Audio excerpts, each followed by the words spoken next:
Ciao Giulia!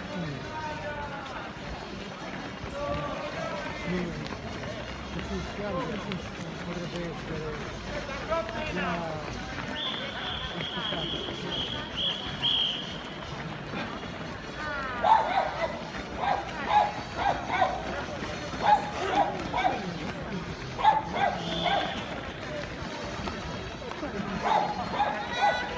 più di 1000 iscritti sono su. No, ho visto già 1800. Ho visto che c'è una categoria, qui c'è una qualche categoria che fanno magari 5-6 kg, però sono più di 1000 iscritti che ne fanno 21.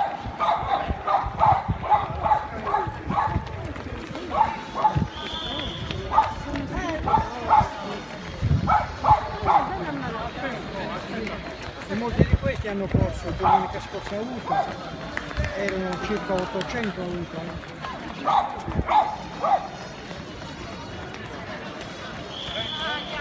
Bravo Marco Usai!